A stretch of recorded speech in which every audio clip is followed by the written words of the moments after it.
Hey YouTube, I'm the Will of DC, a commentary on Charlie is So Cool Like 7 Rules of YouTube, all on today's YouTube news. Today I want to talk about this Daily Dot article I read that covered Charlie is So Cool Like 7 Rules of YouTube, which set off a fire inside of me. Let's get to it. The first, he said, I don't ever tell people to like, comment, subscribe, any of that stuff, unless I actually have a decent reason to. I disagree. Here on YouTube, we all suffer from intense ADD, which is why we came here in the first place. Who has time to sit down and watch an hour or half-hour show?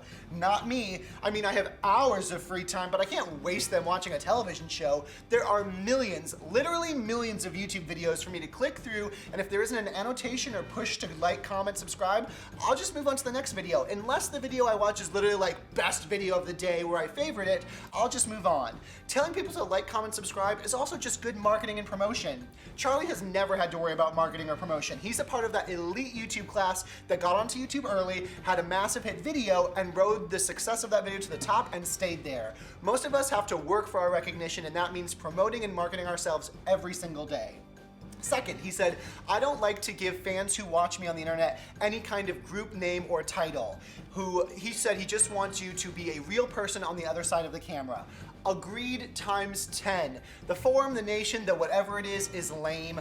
Very lame, super lame. When you're hardcore addicted to a YouTuber, which I have been, it can feel like you're a part of something because you have a group name and a title and you're bonded, but it's really just a clever trick because the tuber watching you doesn't know your name and probably would only hang out with you for like 5 seconds at VidCon or Playlist to sign something.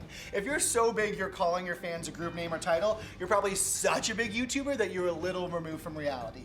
Third thing, Charlie said that he makes videos for himself and his personal satisfaction is at the top of his list. If other people like them, well, that's really lovely.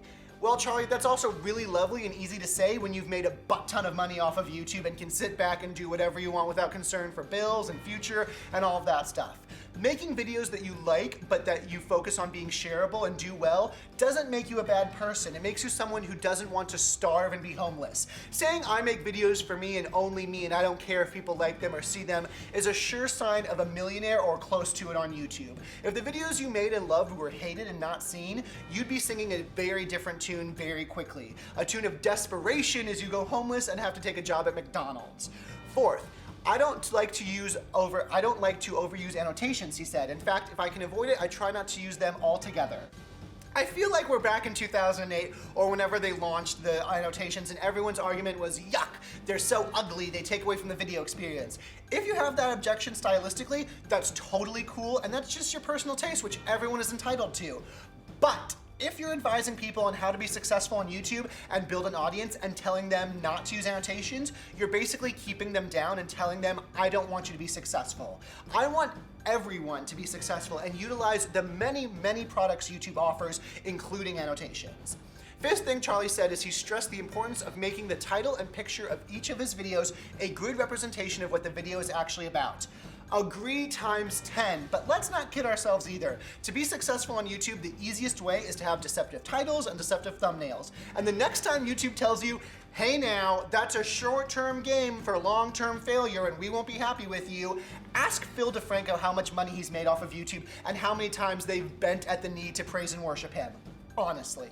Sixth, Charlie promises to only take a business opportunity, as in join a network such as Revision 3 or Machinima or Maker Studios, if it makes my videos better. Again, love you Charlie, but it must be nice to be so rich to turn down business opportunities and money.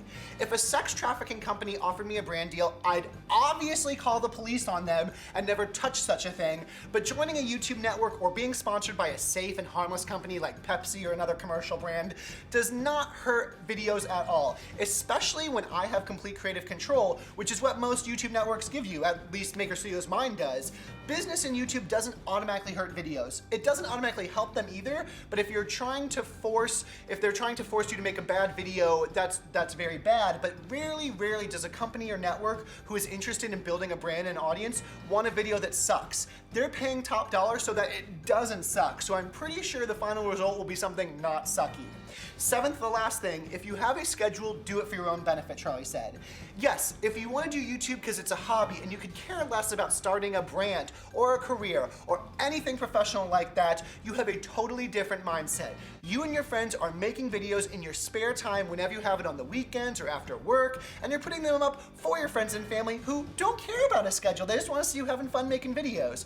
But if you're interested in YouTube as a business or future or career or brand or anything professional like that, and you're not already a top YouTuber, you need a schedule. You do. That's just it. Argument over. You will not succeed without a schedule. And those are Charlie's 7 tips and my commentary on them. I hope you liked it. And that's all I've got for you today. Thank you so much for watching YouTube News. As always, remember to leave all your comments down below, rate, thumbs up, and subscribe. Send to your friends if you loved it. Send it to Charlie Sakulak if you really loved it. Just kidding, Charlie, I love you. I just need to give a commentary on your 7 rules. I hope all of you had a great week. Have an awesome weekend, and I will see you on Monday for another episode of YouTube News. Bye, everybody.